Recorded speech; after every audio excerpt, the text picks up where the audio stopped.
Price God. தேவனுடைய பிள்ளைகளே, சந்தோஷமா இருக்கிறீங்களா? அதனால் உங்களுக்கு ஒரு சந்தோஷமான நாளாய் அமைவதாக. சரி, நாம் இன்றைக்கான ஜீவ ஊற்றை தியானிப்போம். மத்தேயு எழுதிய சுவிசேஷ புஸ்தகம் 28ஆம் அதிகாரம் 6ஆம் வசனம். அவர் இங்கே இல்லை, தாம் சொன்னபடியே உயிர்த்தெழுந்தார். ரொம்ப அற்புதமான ஒரு வார்த்தையை இங்கே பரிசுத்த ஆவியானவர் எழுதி வச்சிருக்கிறது நீங்க பார்க்க முடியும். அந்த வார்த்தை துவங்குகிறது, அவர் இங்கே இல்லை, தாம் சொன்னபடியே உயிர்த்தெழுந்தார். ஏன் அப்படின்னா, ஆண்டவர் தாம் சொல்லுகிற வார்த்தைகளும் தாம் சொன்ன வார்த்தைகளும் உண்மை உள்ளவராக இருக்கிறார். அதனால தான் எழுதப்பட்டிருக்கிறது, தாம் சொன்னபடியே அவர் உயிர்த்தெழுந்தார். தேவ பிள்ளைகளே, அவர் எப்படி தன்னுடைய வார்த்தைகளை சொன்னபடியே உயிர்த்தெழுந்தாரோ, அதே போல உங்களுடைய வாழ்க்கையிலையும் தான் சொன்ன அந்த வார்த்தைகளை அப்படியே நிறைவேற்றுவதற்கு வல்லமை உள்ளவராக இருக்கிறார். உங்களுக்கு சொன்ன வார்த்தைகளாக இருக்கட்டும், காண்பித்த தரிசனங்களாக இருக்கட்டும், கர்த்தர் வெளிப்படுத்தின வெளிப்பாடுகளாக இருக்கட்டும், எல்லாவற்றையும் கர்த்தர் தாம் சொன்னபடியே அப்படியே செய்து முடிக்க அவர் வல்லமை உள்ளவராக இருக்கிறார். ஏன்னா அவர் பொய் சொல்வதற்கு மனுஷனும் அல்ல, மனமாறுவதற்கு மனுப்புத்திரனும் அல்ல. வார்த்தை அழகாக எழுதப்பட்டிருக்கிறது, தாம் சொன்னபடியே. அவர் வார்த்தைகளை மாறாதவரும் வார்த்தைகளை உண்மை உள்ளவருமாயிருக்கிறார்.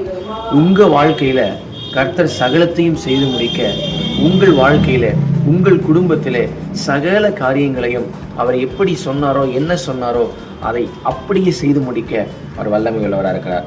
இந்த வார்த்தை உங்கள் இருதய பலகையில் எழுதப்படுவதாக. May God bless. Praise God. தேவனுடைய பிள்ளைகளே, சந்தோஷமா இருக்கிறீங்களா? அதனால் உங்களுக்கு ஒரு சந்தோஷமான நாளாய் அமைவதாக.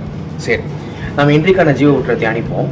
மத்தேயு எழுதிய சுவிசேஷ புஸ்தகம் 28ஆம் அதிகாரம் 6ஆம் வசனம். அவர் இங்கே இல்லை, தாம் சொன்னபடியே உயிர்த்தெழுந்தார். ரொம்ப அற்புதமான ஒரு வார்த்தையை இங்கே பரிசுத்த ஆவியானவர் எழுதி வச்சிருக்கிறது நீங்க பார்க்க முடியும். அந்த வார்த்தை துவங்குகிறது, அவர் இங்கே இல்லை, தாம் சொன்னபடியே உயிர்த்தெழுந்தார். ஏன் அப்படின்னா, ஆண்டவர் தாம் சொல்லுகிற வார்த்தைகளும் தாம் சொன்ன வார்த்தைகளும் உண்மை உள்ளவராக இருக்கிறார்.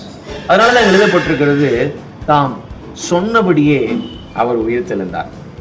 தேவ பிள்ளைகளே, அவர் எப்படி தன்னுடைய வார்த்தைகளை சொன்னபடியே உயிர்த்தெழுந்தாரோ, அதே போல உங்களுடைய வாழ்க்கையிலையும் தான் சொன்ன அந்த வார்த்தைகளை அப்படியே நிறைவேற்றுவதற்கு வல்லமை உள்ளவராக இருக்கிறார். உங்களுக்கு சொன்ன வார்த்தைகளாக இருக்கட்டும், காண்பித்த தரிசனங்களாக இருக்கட்டும், கர்த்தர் வெளிப்படுத்தின வெளிப்பாடுகளாக இருக்கட்டும், எல்லாவற்றையும் கர்த்தர் தாம் சொன்னபடியே அப்படியே செய்து முடிக்க அவர் வல்லமை உள்ளவராக இருக்கிறார்.